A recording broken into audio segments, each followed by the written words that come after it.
Howrah rail স্টেশনে পয়েন্টে ত্রুটি 1 থেকে 6 নম্বর প্ল্যাটফর্ম পর্যন্ত ট্রেন চলাচল বন্ধ ছিল। বেশ কিছু সময় ধরে বন্ধ ছিল ট্রেন চলাচল। এই নিয়ে আমরা বিস্তারিত জানবো। আমাদের সঙ্গে রয়েছেন আমাদের প্রতিনিধি শাশ্বতী রায়। শাশ্বতী, 1 থেকে 6 নম্বর প্ল্যাটফর্ম পর্যন্ত ট্রেন চলাচল বন্ধ ছিল, ঠিক কি ত্রুটি ধরা পড়লো, কি জন্য বন্ধ ছিল ট্রেন চলাচল?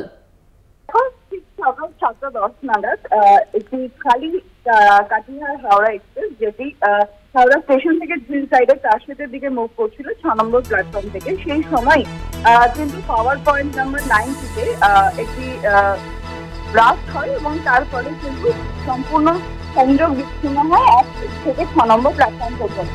অর্থাৎ মেন সেকশনের ট্রেন চলাচলের ক্ষেত্রে সবথেকে বেশি বিঘ্নিত হয় এবং সকাল থেকে কিন্তু প্রায় 22টির কাছাকাছি লোকাল আপ এবং ডাউনের লোকাল ট্রেন বাতিল করা হয়েছে। তবে পরিস্থিতি এখন স্বাভাবিক হলেও বেশ কিছুটা দেখতে হয়েছে সাধারণ যাত্রীদের।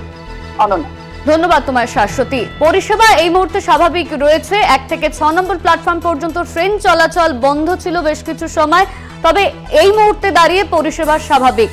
হাওড়া পূর্ব ডিভিশনে 22টি লোকাল ট্রেন বাতিল।